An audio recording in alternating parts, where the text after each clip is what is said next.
No. Oh, okay, where were we? You were like, the Chinese brands don't have to price their cars that way. Oh yeah, I was just talking about SU7 and now YU, is it 7? The SUV. The SUV, which is basically they take that car and then they extend. Like Sea Lion and Seal. The design. It's hilarious. Oh, it has a good shape. Yeah. It's a catback, like that Infiniti QX70 look. I like. Anyway, so they don't have to price it so cheap. Yeah. But they did. The car itself is already groundbreaking. I was saying you already have a groundbreaking product, and then you on top of it you add the cherry of the pricing. Yeah. So wow. No, that's why it sends a shockwave throughout the world. People are still laughing at it, but a lot of people worldwide are taking it seriously. Mostly because of the Ford CEO lah. And he was like, I didn't want to give it up. Best marketing, free marketing. Free marketing from the CEO of one of the largest. All the shareholders are like, can you do that for your own products? Say like, I had an F-150 electric and I didn't want to give it back. Hey, say yeah, but it broke down on me 3 weeks.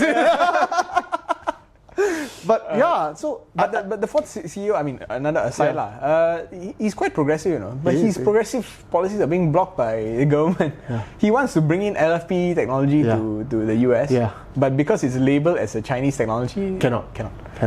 Anyway, Zeekr. Yeah.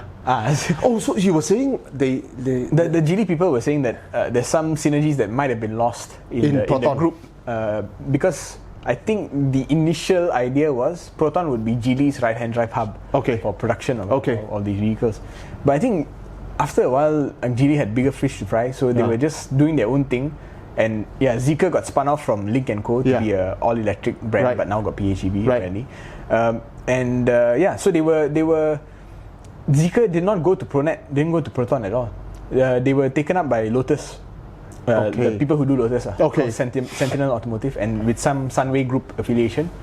So they are quite aggressive, man, with their strategy, because they are bringing in Geely's premium Chinese premium brand. So Geely in their ranking, they have Lotus, which is up there. Then they have Volvo, which is traditional premium European.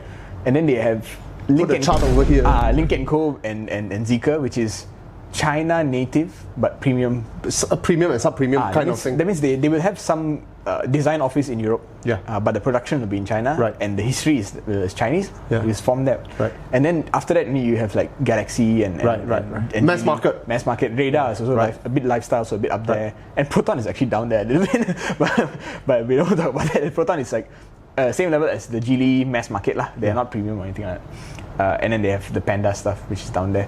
Can't remember the name, Livan or something like that. Geometry, Geom and all. They've got other brands down here. So Zeekr is coming in with a premium product. The EX30 Volvo and this Zeekr X are built in the same factory, same platform, similar spec but a little bit of difference. Pricing is a little bit more aggressive on the Zeekr because it starts at 156. And it looks so much better. Yeah, I mean, looks are subjective. I hate the way they both look. I think they just look like toys. You mean the EX30 also? I just look at it like, what the heck is that?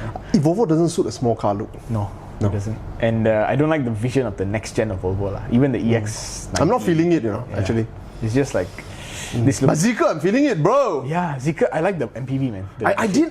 I'm the opposite, Yeah. I didn't like the MPV. I like the X. Oh, the X is so good, man. Oh, it drives so well. And it's a B segment car. It's small. But no, it doesn't feel small. It looks small. It looks like a B segment car. Smaller than an XC40. Bro, have you seen the leg room? I showed a video on it. The leg room is... I noticed the chair's a bit small. But the leg room is freaking exaggerated. It's the same platform as that smart #3 you took, No. Yeah. SEA. But it's good, bro. Yeah. And the pricing, you see?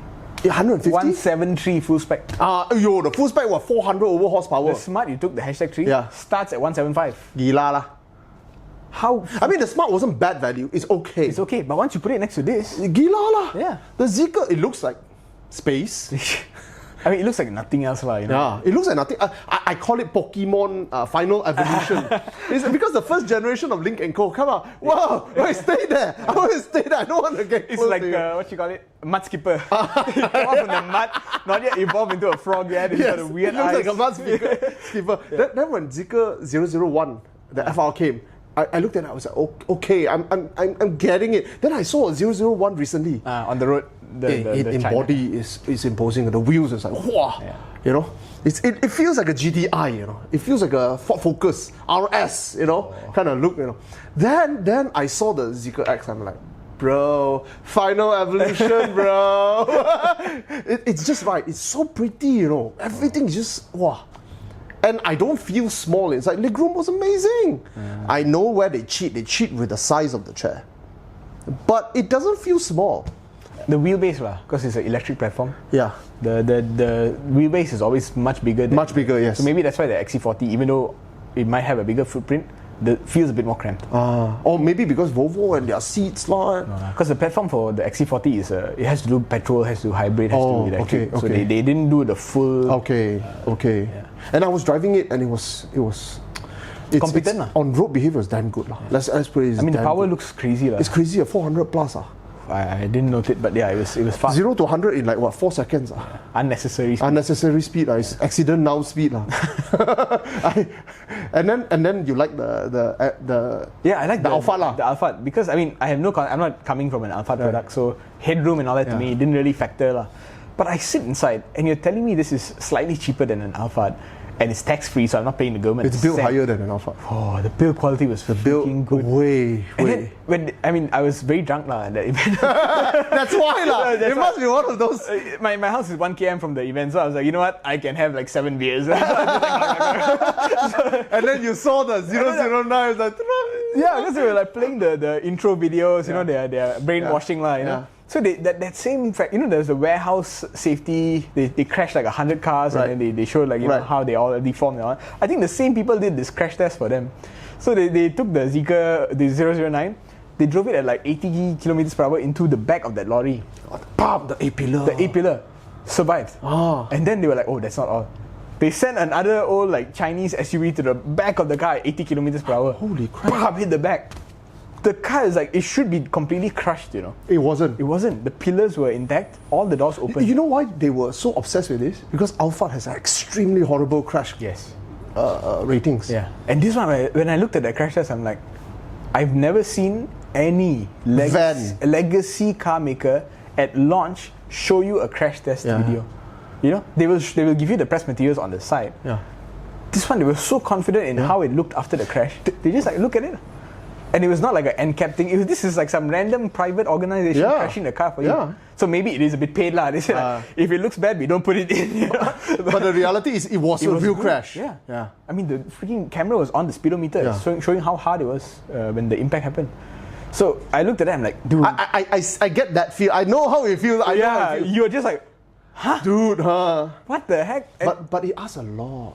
300 over 1,000. That's the thing. I mean, I don't think they can bring it in for less. Because in China, they sell expensive as well. Yeah, and the battery pack is huge. The range is what? Shit, I didn't write it down. But the range was like what? 700, 600 kilometers? Yeah. It's massive. Massive. Heavy. Battery is like from one side of the room to the other side of the room. They literally have to mount that thing on air suspension, man. Otherwise, the whole thing will not be able to drive properly. So that savings that you get, it's a little bit cheaper, and it's like for what you're getting a lot. The value for money is there, but you will definitely lose it in resale value because an Alpha that is like, how old is yours? 12, 13 years old. You still have 50,000 ringgit. You go and sell it now, people will buy. Yeah. Not only will you get decent value, but people will buy. Yeah. This car, you go and sell it tomorrow, people will be like, why? It's a different market lah. It's for people who already have S-Class. And he's thinking my S-Class is 800,000 ringgit. And the moment I got the key, it's already 500,000 gone. It's already 500,000. And I drove it for 3 more years, it's left with 200,000. And I traded in, it's probably 150. Did you buy your Alphard new? I mean, Recon. Recon? Or did you buy it used? That means after Recon, someone... No, Recon. Recon. I was the first owner. Okay. Yeah. I think there's a cream of people, a crop of people, not a cream, a crop of people who will buy their Alphard, the latest generation, every 5 years. Yeah. Of course, parallel import. Maybe some of them will go to BMW. And I think it targets this market. Yeah. It's that market who is already prepared to lose a little bit of money and maybe a bit more adventurous. And you have to be a little bit more absorbent. I mean, the willingness to lose. I mean, it's nobody wants to lose value. And let's put it this way. Nobody say things like, I don't care about resale. Everybody does. It's just to what extent. If you make 50,000 a month, Yeah. What is 80,000 ringgit, right? Difference. Yeah. It's not a lot. But if you're buying a Ferrari or a Lamborghini and it's 2 or 3 million, and then you buy the Lamborghini and it's worth half, in 2 years you'll be like, whoa, wait a second, that's like 10 years of my salary, bro. Better don't. And as long as the warranty can be serviced, yeah, for them it's like, well, I can basically guarantee myself 7 years of use. Then okay lah. Yeah. So I think there's a market, but it's not large. It's not large. And you look at the sales of Alphard in Malaysia, it's very it's not reflective of what's actually going on. Because I don't think UMW sell that many Alphards in a month. 1,000 unit, where go? 300 over 1,000 ringgit car, you're probably selling a couple of hundred. A dozen, I think. A dozen, some more. Yeah, because most of them are actually recon, right now. I barely paid 200,000 for my Alphard. I mean, we all know the grey market is being sustained by this. By Alphard entirely. Entirely by Alphards. Yeah. And the used car market is also flush with Alphards. Yeah. So I don't think, it won't displace the Alphard. It cannot displace the Alphard. But I think two positives. One, it gives you a very competent EV alternative, which I think ticks a lot of boxes. There's nothing I looked at it and it's like, oh, this is lacking. Nothing come close to it unless you're going to Alphard Executive Lounge. Yeah, it's really up there. Right. The luxury, the feel of it is just up there. The second thing is, it makes Toyota wake up a little bit. Because even if they're not being touched in terms of sales, people will go to the Chinese, to Zeekr 009 and say like, dude, the same price, these people are giving me this. Why are you giving me that? Because we have reliability. For that argument will last for 5 years. No, it doesn't last. Actually, Alphard is a very under-delivered product. It's just they were too comfortable because they literally have no competition before this. The Elgrand is there, but the Elgrand is Nissan. Nissan will fail, just trip over themselves for no reason. Because Elgrand is a better product, actually, for many generations. It's just, I don't know lah. It's just Nissan. Yeah. So Zeekr, go and check it out. Go to your local Sunway. You should. Sunway Mall. But check out the X also. Wow, impressive, man. 150 stuff. If you're in the market for like a premium small crossover, I think Zeekr X. Premium? 150,000? Premium feel. yeah, exactly. You know, it's cheaper than a CRV, bro. Hey, we haven't even hit the KLIMS launches yet. So let's shoot through these. Zeekr. Porsche Macan. Macan, okay. You talk Macan. Macan, I didn't go for the launch. It was on a Sunday or Saturday. I was just like, no way lah, I'm going to go. But I observed the details and all that. Pretty interesting. 4 specs. They all use the same battery and same charging capability. Okay. So you got the regular Macan, Macan S, Macan 4S and turbo. So without a turbo. Without a turbo. So they're all electric. They're all electric. How much do they start from? They start from. Why I didn't write this down? I'll put the price here. 3 plus. 3 plus. Wow, I didn't write this one. I wrote all the other specs down, but not this. So let's talk about the other specs. I'll note my positive and negative. Okay. The positive is they all have the same big battery. Okay. So the range is quite respectable. The lower spec one, of course it goes down now. The lower spec has the most battery. Which is a funny thing these days. Yeah. So the lower spec one has 640 kilometers. That's good, man. That's very good. That's very good. Very respectable. And it's not slow. It's 360 horsepower. 0 to 100 in 5.7 seconds. That is sports car already. Not sports car. Sports car. The top spec one, the range is still good. It's 591 km. Not bad. So it's still very usable and top tier. 1,100 Newton meters of torque. Oh yo. The turbo, that's insane lah. That's more than hypercar territory. Right. 0 to 100? 3.3 seconds. Sure. Now let me get the price. While I get the price, I'll tell you the thing that was weird. 11 kilowatt AC charging. A bit low, Yeah. I thought the Germans were good for 22 kilowatts. It's a chip problem, you were saying it's a chip problem. So that signals to me that it might be some synergies with China to make this product work. I don't know. Because why is it not able to give charge so fast? And they also made a trade-off because the 11 kilowatt is lower than expected. But the DC charging is like 270 kilowatt, which is we don't even have that. We don't need that. Yeah. But I can foresee a lot of Macan owners having 22 kilowatt home charging. But to go and find the 270 kilowatt DC fast charging, what difference does it make? 10 minutes difference? Not necessary, man. The price is 430 to 635. Oh. It's not 3 plus, it's 4 plus. Yeah, 430. Man. So you're not getting the savings from excise duty exemption. Nammi needs to pay some bills, so you're going to pay it for them. I mean, I'm not going to bash it. It's a Porsche. It's a Porsche, yeah. It's a Porsche. And I think they delivered on the spec. They deliver on spec. Wow, 5+ seconds to start. That is already Macan S level originally, isn't it? Yes. Huh? Yeah. And no 2-liter. Yeah. Like you cannot. Like the Macan base model last time is like you have to hide it from your friends because it's a 4-cylinder Porsche. But that raises a very interesting question. The Zeekr X, it's 400+ horsepower, 5 seconds. Yeah, around there. Yeah? And it's asking 170,000. Yeah. Are you getting that much more? Are you getting that much more for 3 times plus the price, The range lah. The range. So that in itself is the reason why the Germans are plunging in China. It's not that the Germans are not doing what they were doing what they were doing. Yeah. It's just the Chinese come down here, give you 80% of whatever that guy is giving, ask you 20% for the value. Yeah. I mean, just compare the Zeekr X and the Macan. Macan is about a size plus. I mean, it's supposed to be larger, but to be honest, the legroom in the Zeekr X, I can tell you, give me a Corolla Cross. Yeah. It's 2 sizes larger than that. Oh. It's not even near, bro. Wow. You look at my video, I was looking, that's CRV and more. I was looking at CRV and more. Okay, fine. The seats are maybe a little bit smaller than CRV. Yeah. But that's CRV and more, man. Okay. But then Macan just has like ride height on its side lah. Because it is like a proper SUV shape. Okay. The Zeekr is kind of crossover. Like. So it's very minor. And I wouldn't use a Macan as a family car. It's a little bit too small. I would use a Zeekr X as a 2 adults at the back. Not interstate lah. Can. I was driving it. I was sitting at the back and I asked myself, can I sit here for 3 hours? A boot space? The frunk is, forget it lah. It's a 2-day frunk lah. Not 2 day. 2-day grocery frunk. It's a cable frunk lah. It's a cable frunk. The back is okay lah. It's bigger than X50. Oh, okay. Then it's usable already. It's like maybe marginally smaller than X70. You know, people are using Bezas as interstate vehicles, so I think okay, they torture themselves. They have no choice. That one, never mind. Yeah. But here's the thing. You know that JQ J7. That size. That room. What? That leg room. Because when I was looking at the car, I just looked at it and I was like, this is like a smart #3. You think so? No, man. No. I was driving a #3. My wife and my one female adult, mid small size, 1 3-year-old child, and it feels small. Oh. In the #3, it feels small. It's okay. You sit at the back. We sit at the back half an hour. Okay lah.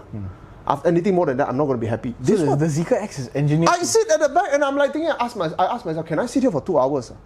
I'm not going to complain, bro. Speaking of sitting here for 2 hours, so Porsche Macan, we can see the Germans are competent. They're not behind in terms of. They didn't drop. It's just that the Chinese are coming that close in EV, right? It's the same story with the Android phone market lah. Is it? Yeah, because Samsung was doing pretty good. Sony was doing pretty good. Right. LG was doing pretty good. Right. And the Chinese just come in and say like, I can give you almost 90%, and you're only paying $1,000. Yeah. At 50% the price. Immediately LG died. Yeah. Sony became a niche phone maker. Right. They barely sell any Xperia. phones. Xperia one. I don't know. Nobody buys that. Right. Like I know a few people who buy, but it's very small. Samsung is surviving. They're okay because they got the US market. But a lot of others get absorbed. Motorola and gone. And I mean they're still around. Right. Motorola and Nokia became kind of subservient to Chinese brands. Right. They're owned by HMD or something. Oh wow. So a lot of branches. You see this in every freaking industry, shipbuilding industry, phone. I don't pay attention to phone, so I don't dare to say. But I realize that I see a parallel everywhere in the cars. And the only way you can survive is to ban Huawei. You get what I mean? Huh? But even Huawei didn't die. They became Honor. It became Honor, which is I'm using. Yeah. Which is what American was going. Okay, let's do that to cars. And you see the tech YouTubers, they are not bashing Honor. They are like, Samsung, what the but heck I are can tell doing? you, Honor not as good as Huawei. Huh? I can tell you that.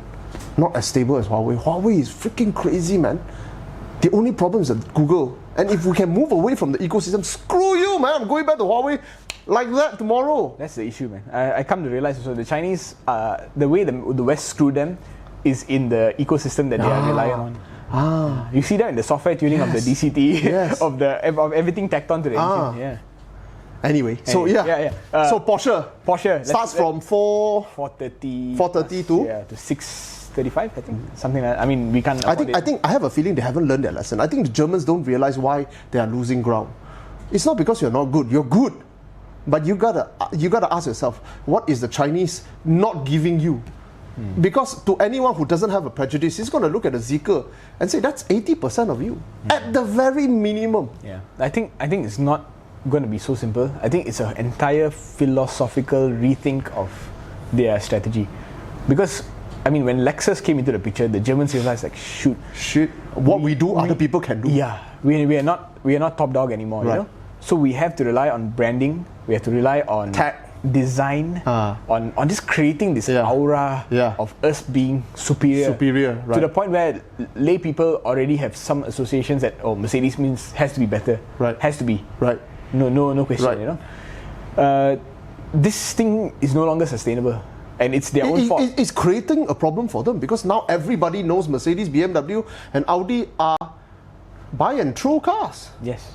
And I mean, the way they box themselves into this little niche, shortening the lifespan of their products, right. and making their customers a bit subservient to them. I don't know. Eventually, like we see what happened. People realize this. People realize, and when the alternative comes in, which is their own fault because they were in bed with China for 20 over years, 20, 30 years, making these products cheaper for them to sell to us more expensive. Right. Then you see So they have to come back down to our level. They have to take out the fucking glove and slush it out. That's what I'm saying. Yeah. Porsche, Mercedes need to go back to the bottom and ask, you know what, can I do roughly the same price and deliver? Yeah. If you cannot, then start looking at your processes and stop going around like as if you have an air of superiority. You no longer have that in EV. Yeah. You never have it in EV to start with. Yeah, because Tesla came in and slapped you around for 5-10 years. Yeah. And then by the time you come, the Chinese already are there. Yeah, so a little bit of humble. Yeah, they need to take out their gloves. Yeah, roll up the sleeves and roll up the sleeves and start fighting at the bottom. I see the Japanese starting to do that because they're already admitting BYD. They are? I mean, Toyota came out and said like BYD is doing things that we cannot do. They said that last year. Yeah. Then the CEO was saying what? The EV is not real. I cannot hurt you. So I can imagine the engineers at the bottom is like, what the fuck? Yeah. But I mean, I see the Japanese doing things to no longer. Waking up. They're waking up. They're very good because they're watching Volkswagen burning. You know. Actually, we're not that far from that guy. You know. Yes. But you see, the Japanese never did that whole air of. They never did. They never did that. So they don't have to humble themselves. They're already kinda in a way humble. They just have to change their product philosophy and how they deliver the product. Which in a way means becoming more airy and more brand. But I was looking at sales figure. I keep looking at sales figure every day. The Koreans are not dropping as much as the Japanese because they're not reliant on China. Hyundai, you see, they park themselves in India, right? And now they want to park themselves in Indonesia, but I think they're having trouble there. So and US and US and US, right? Okay, let's move next on. one. Before we even touch KLIMS, oh my god! Last launch of non-KLIMS. Non-KLIMS launch. Dongfeng Box, also known as the Nammi 01. Is it good?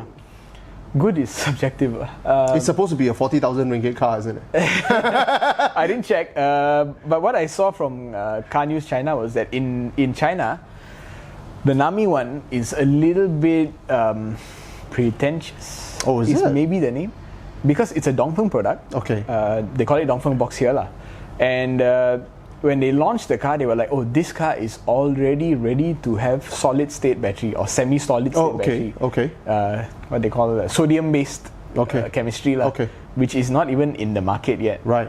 So you say that at the launch, and then you go and put LFP battery inside. Like, what is the point of saying that? You know. And then on top of that, they were saying like this is the first national car EV chassis. And then even the writer for Car News China is like, well, a lot of Chinese cars already have their own EV platform, so what is Dongfeng trying to say? So there's a bit of weird communication going on with this car in China. Dongfeng is state-owned, isn't it? It is state-owned. So I think a bit of insecurity. Wait, Dongfeng is where? I don't know. I think it's Wuhan. Yeah, Wuhan. Yeah, so I think maybe a bit of insecurity, a bit of not being exposed to export market so much. It's a second-rate city. Yeah. You get that lah. I mean, it's more popular than a lot of Chinese cities for the wrong reason. You get that lah. I mean, they are culturally a little bit isolated still. Yeah. The second-rate cities, you know. Like Anhui, but you see Cherry there. Anhui, I think is a third-rate. Third rate, but you see they fight like their first rate. No, they are. Geely, because Cherry. Oh, Cherry, yeah lah. I suppose they're distance-wise, they're not too far from Shanghai, from Hangzhou, right? Yeah, 3 hours. It's one straight. So they see. They take the binoculars out. And some they got mountains, so they go on the mountain, they can see. Yeah. So yeah, you get that. The Hangzhou and Shanghai, you all know lah. These are world-class players. So Dongfeng is being brought in by Perkema. Perkema is the Bumiputra interesting Parallel Importer Association. Right. So they found a subsidiary called Central Auto with one of NASA's relations. Okay. So this guy, his name is Dato Zul, I think. Okay. He's been in the business for like 20-30 years. Okay. My boss actually sat down and interviewed him for Dongfeng. And I learned a bit about also. This guy has been doing pretty interesting guy. He used to import American motorbikes. You know, like things that people were throwing away, import en masse, like people buang, they just take everything come here because there's no right-hand drive, left-hand drive conversion. Right, don't need. So you use half of it as parts, refurbish the other half, and sell. You undercut. But you need the AP, right? He has, because he's NASA related. So he is in NASA family. There are some people who are shake leg, make money. Because NASA has some has a bit of ambition. Some has ambition. This guy is one of the ambitious ones, and he's now, I think, the head of Perkema.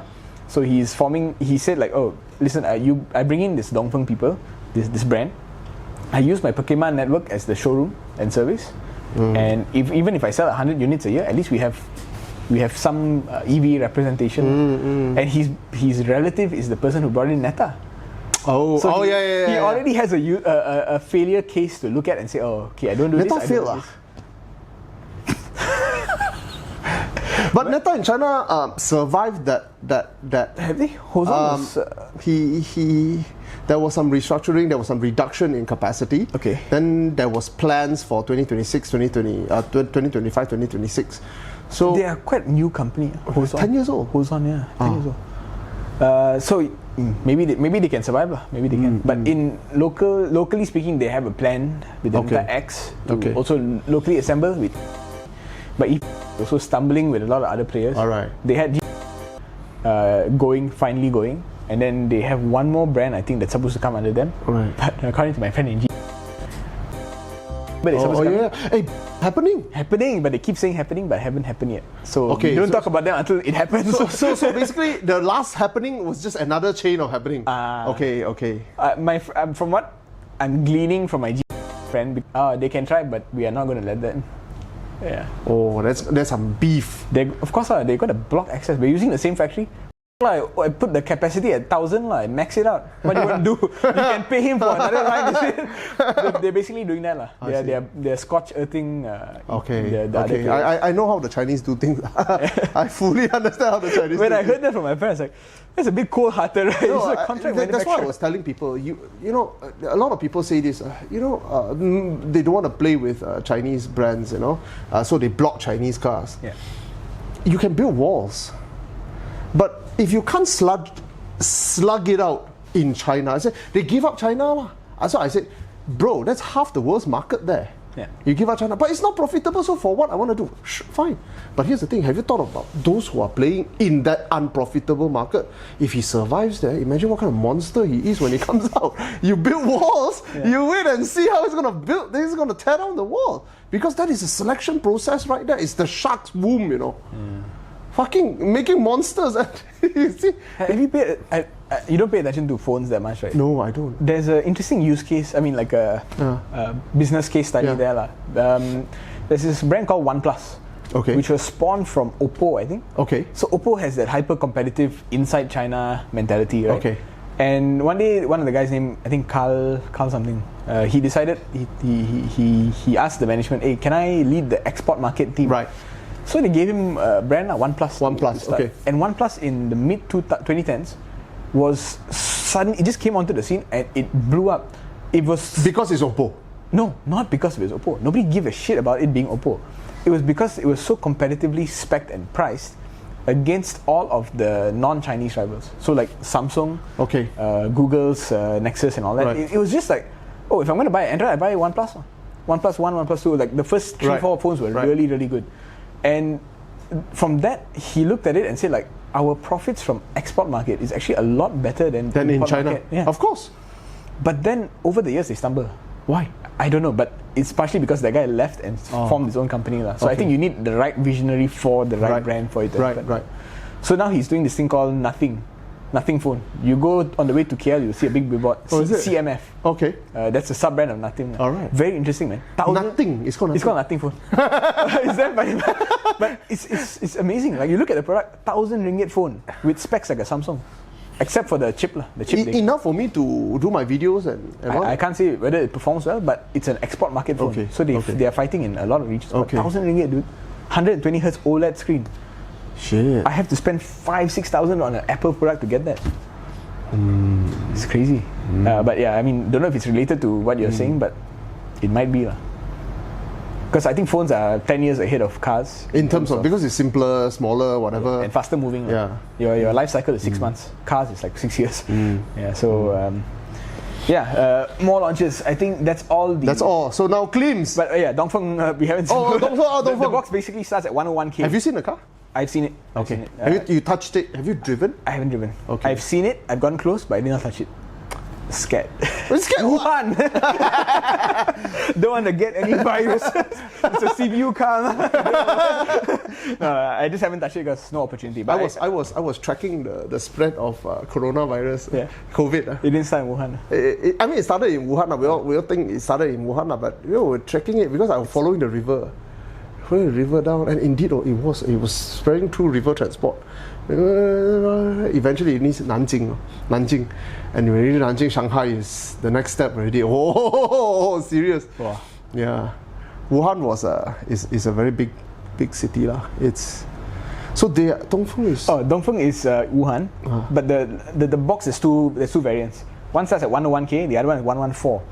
So they are aggressively pricing it lah. Of course, they can bring it in. Have you checked how much it is in China? No, I haven't.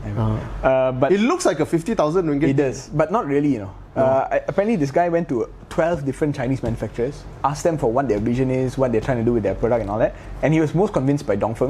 Okay. Because Dongfeng, of the ones that are left, basically, not that he had much of a choice, but of the ones he went and saw, he said Dongfeng, I think what his perception was, they're going aggressive with price.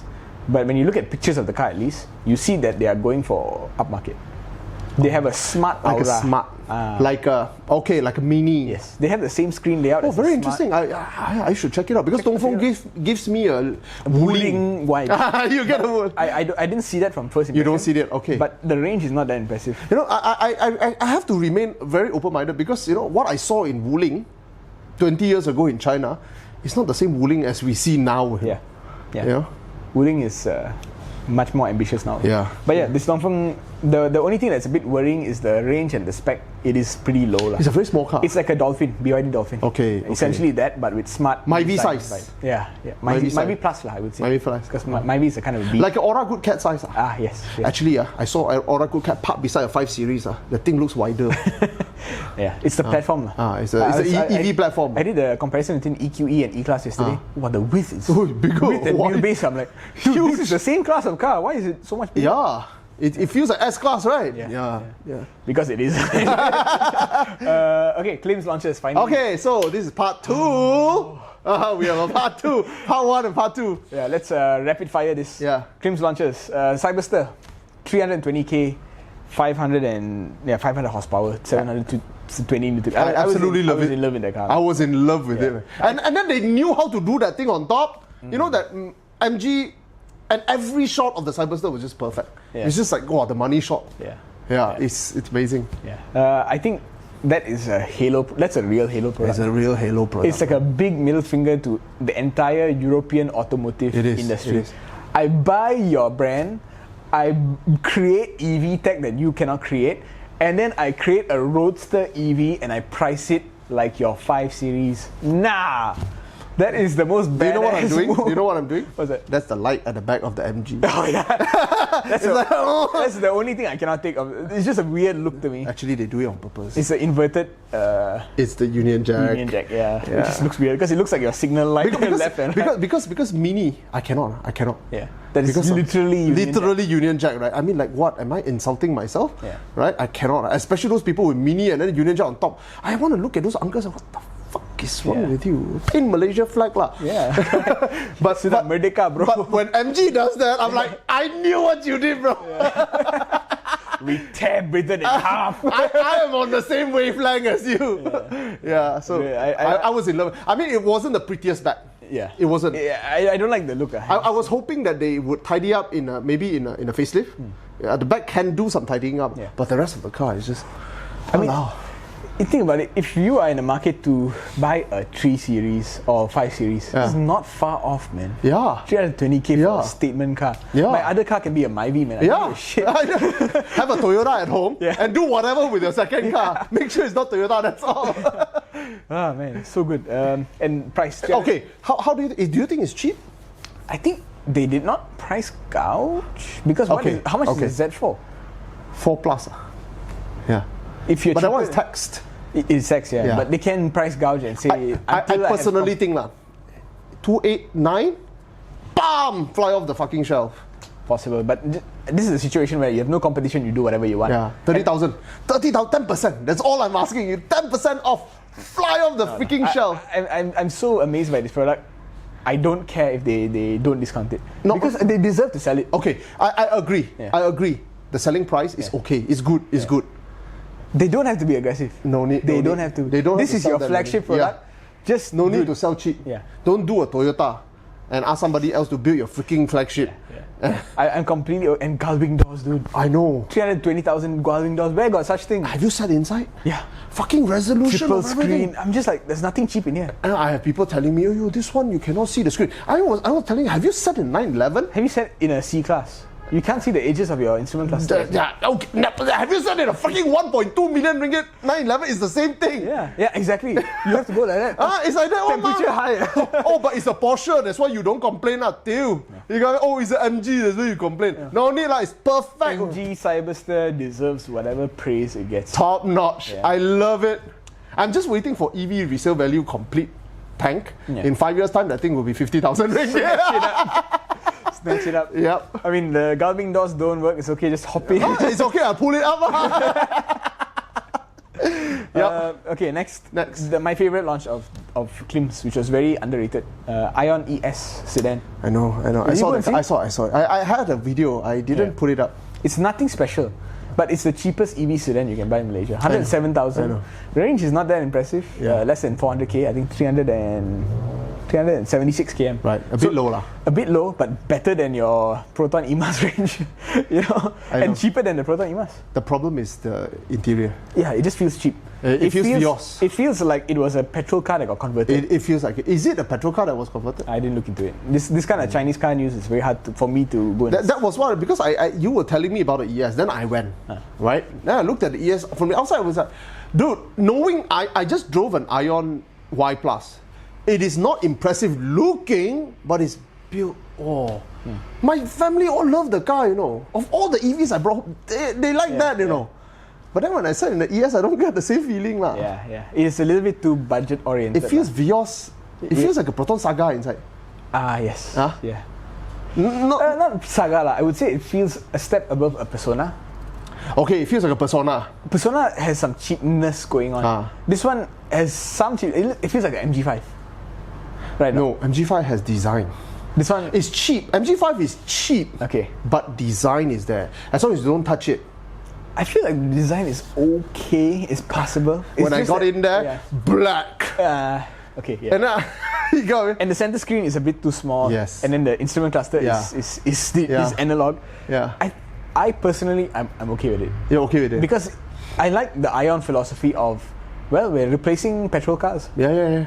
I mean, I like their honesty. And they make excellent. The Y+ is excellent. So many people not giving it a chance. Yeah. Right? I also almost didn't give it. I also almost didn't give it a chance until my family was in it, and I was driving it for a few days. Yeah. The range is okay. And I realized I was charging the Smart. You didn't charge this? I didn't charge the Aion. After I hand back the key, I never even charged. Yeah. You realize it's because when the car has performance ambition, you will drive it hard. You drive it hard, the battery drains. My dad was driving the Aion and he was flying. I was driving the Alpha, chasing him. Parker was like, "Hey, Parker, can you slow down? This is not my car. Wait. Don't crash it." He was fast. It's a brisk car. It is fast. But it doesn't encourage you to drive fast all the time. It can.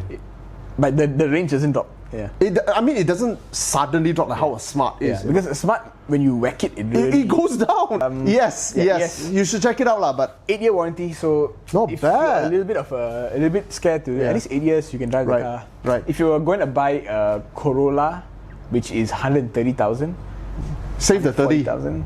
Maybe you can save. You lose resale value for sure. Yeah. But you can transition to EV. Right. Respectable looking car. Right. My least favorite launches are next. What is that? All the Japanese launches. Nissan Kicks e-Power from 2018, launched in 2024. It feels a bit past gen. It feels very last gen. It feels like the previous HRV competitor. 114 to 122,000. You can drive it in EV mode up to 40 kilometers per hour. Well, it sounds like 2015, 2016 it feels like hybrid. A pre-2020 car. Yeah.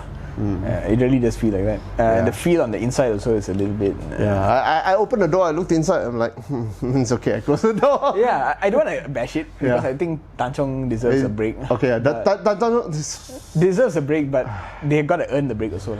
Yeah, I mean, Nissan Kicks, I don't know, wrong timing. Yeah, very wrong timing. And we're in the EV age and you're talking about. Yeah. But I mean, there are going to be a bunch of people who are like, a lot of uncles interested in hybrids now, and this is closer to an electric vehicle than a Toyota hybrid. Okay. And the Toyota hybrid is next, which is the Corolla Cross hybrid facelift. Yeah, that's why the Corolla Cross sales tank, because everyone is waiting for this. Yeah, but I think Corolla Cross is a size bigger. It could be. Corolla Cross is a C stripped down to B configuration. You think so? Yeah, because the torsion beam at the back. It used to be on multi-link in the sedan version, and then they strip it down to torsion beam to make more space. When I was in my mother-in-law's house, because in Sarawak I spent some time there. They have an old gen, 1, 2, 3 CRV. First gen, then second gen ugly one, then this is a third gen. Third gen CRV they have barely use. So I was driving it under power typical . Then they also have a Corolla Cross. Corolla Cross, everything new . But after 2 days to 3 days of driving both cars, I realized, I tell my wife, you feel that the Corolla Cross a bit smaller than a 10-year-old older CRV. It is. It's small. It's not that big. Yeah. It just creates the illusion of being big. They call it Corolla. Yeah. But it's a B+. To me, it's a B+. I would call it a C-. Just looking at the lineage and how they because they call it Corolla. Because the platform. Okay. Yeah, TNGA. Is it? Yeah. Down spec from multi-link rear to, I see. The subframe at the back is different. I see. So from their perspective, it's like we look at the HRV and we come from a C segment and down to a HRV. Okay. Whereas the HRV is a city that is upped to look like a C. Okay. And Honda packaging is a bit better. Right. But yeah, this. How much is it? Which one? This. The Cross hybrid is 149 at the top end, which is the GR Sport variant. Okay. I can't remember the mid spec is how much, but I'm guessing it's about 140 plus. Okay. The petrol one, 1.8, is 134. So the price has gone up a little bit, I think, but some spec has gone up also. You've got a 10.1-inch Tacton dropped-in display. Okay. Did they screw it on? It looks like it. No, it looks like it's just knowing Toyota. It's like. Yeah, the Kaizen. I mean, price-wise, it's okay lah. It's okay. It's okay because they don't have a CRV competitor. Yeah. Because CRV is expensive. It's expensive now. It's like 160, 170 starting. Yeah. And then goes up to 200. It's a good car, And what car was glazing the CRV non-stop every day. It's like the greatest thing in the world, better than Lamborghini. What drugs are you on, bro? The funny thing is, I usually don't agree with Wapcar. Yeah. And that I agree. Because we drove it. freaking better than. It's good stuff. It's damn good. Just the road noise. It just feels a bit cheap for 160 plus 70,000 ringgit. And I also feel like they really push the hybrid a bit too strongly. It's a weird strategy, and maybe this is a bit of a aside, but I think we have time. This is the strategy.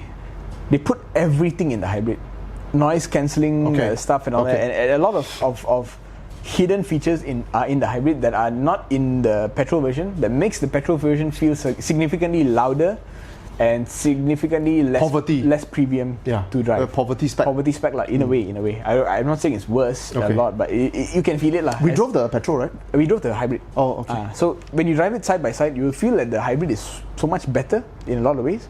But at the same time, because this is another thing that I heard, it's not official, but because they priced it below 200k, their margin on the car is not that big.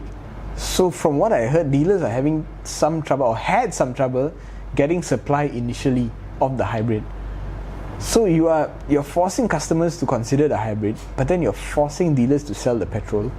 It became a little bit weird in the beginning. I don't know if it's resolved yet. I think now maybe it's resolved, but in the beginning there was some weird issue going on with what do you want to sell property. Because I would personally recommend the petrol, but you got to upspec the petrol a little bit in order for it to make sense. You think they try their best to make it cheaper, as cheap as they can? I think they put too much effort into bringing it in below 200k that they lost the plot of what they want the product to be. Because you effectively have no competition. CX-5 is 10 years old at this point. Right. Yes, it is. A bit old. Nissan X-Trail is 10 years old. Forget it. No, it's Toyota not. RAV4 is gone. RAV4 is too expensive. It's not here anymore. It's completely took it off the market. Because it doesn't sell. Yeah, so your only competition is X70, which a lot of people will say, I will never buy Proton. So you have the entire market to yourself. So you just get it right. But the pricing has to be right. 160, it's okay.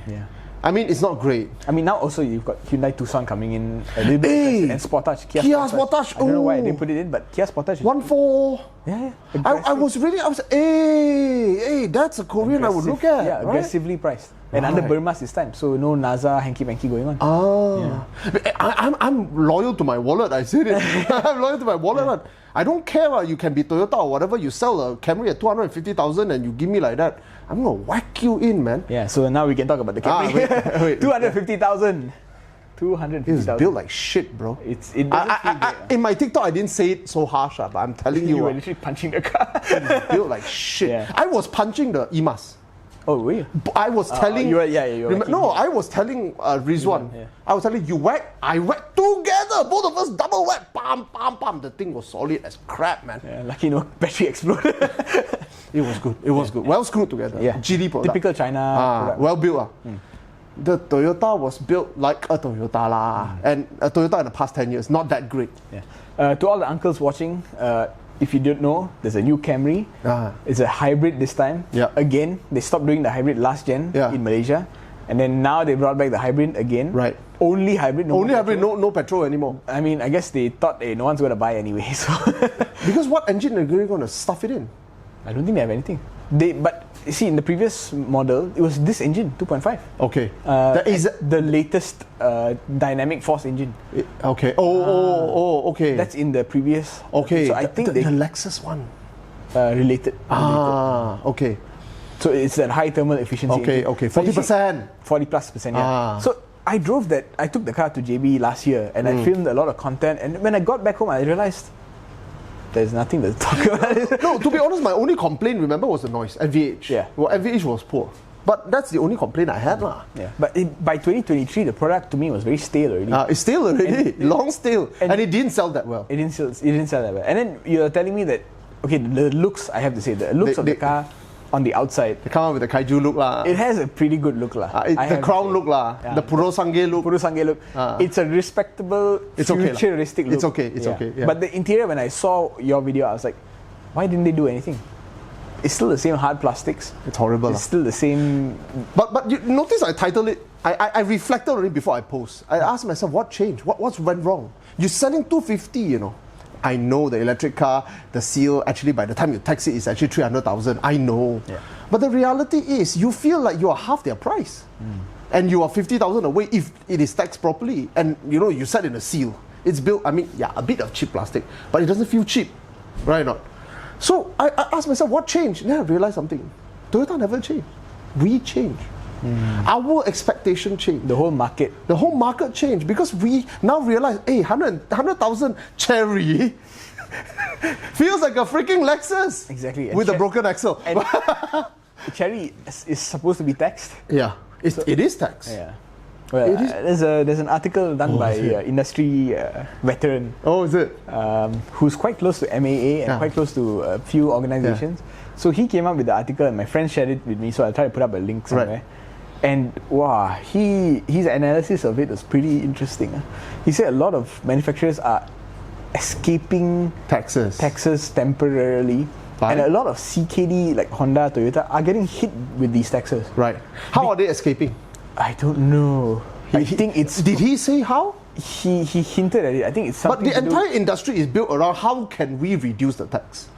No, the entire in a way it's custom incentives. So you go to the government and you tell them your vision for how you want to invest in Malaysia, and then they offer you an incentive package. Right. Yeah. Right. So we don't know. It's very opaque. Right. It's completely opaque. We don't know why lah. Because somebody has to make money.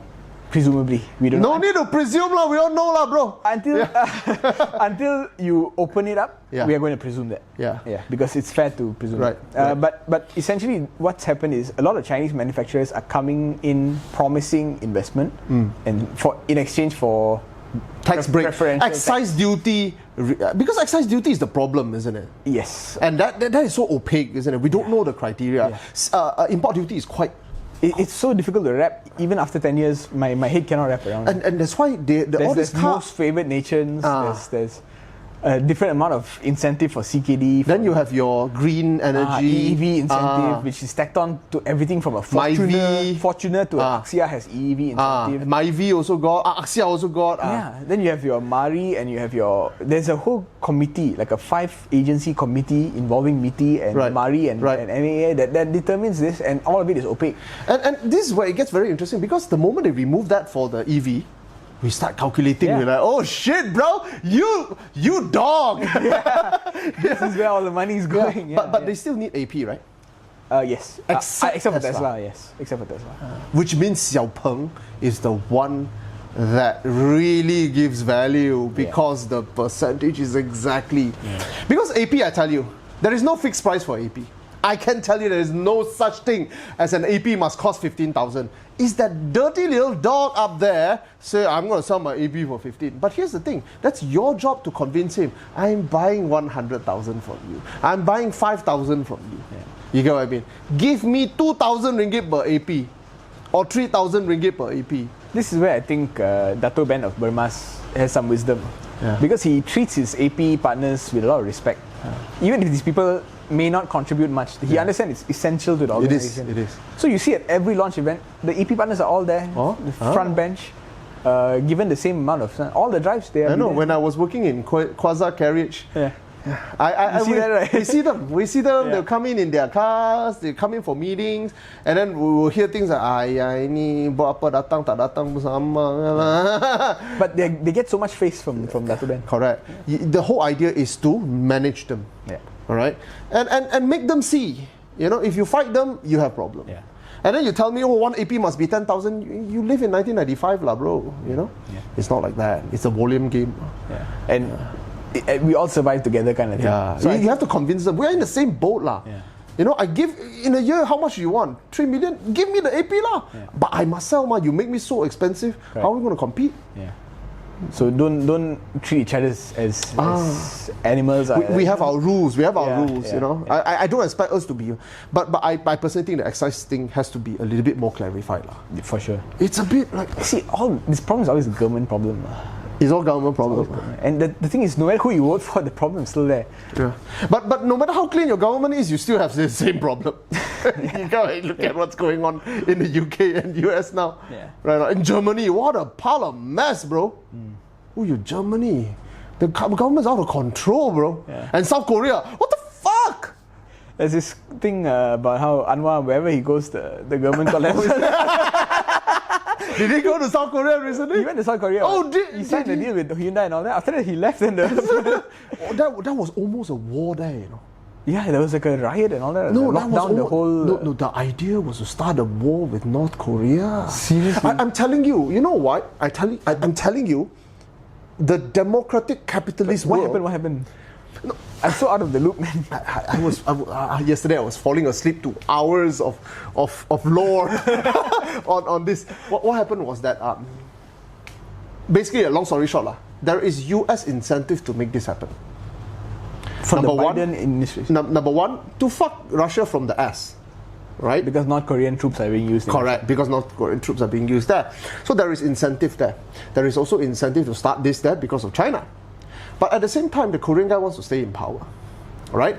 And he wanted to plan or blame it on the North Korea. And here's the thing, that psycho Kim Jong-un is not a bad guy in this whole... It's that populist, capitalist, democratic leader that is always the fucking wolf in sheep clothing, you know. He planned this whole thing for 1 year plus. It was the execution that failed. He was going to start a war. He was going to start a war with North Korea by framing it as a North Korean thing. Oh. And then he's going to say that a bunch of people in his parliament collaborated with North Korea so he can get rid of them. So he can stay in power for long. Look at Zelensky still in power now. You get what I mean? So he wanted to do this to stay in power. He has incentive to do so because he's a puppet. He is a puppet of America. It's so obvious. He went to America and sang what was that song?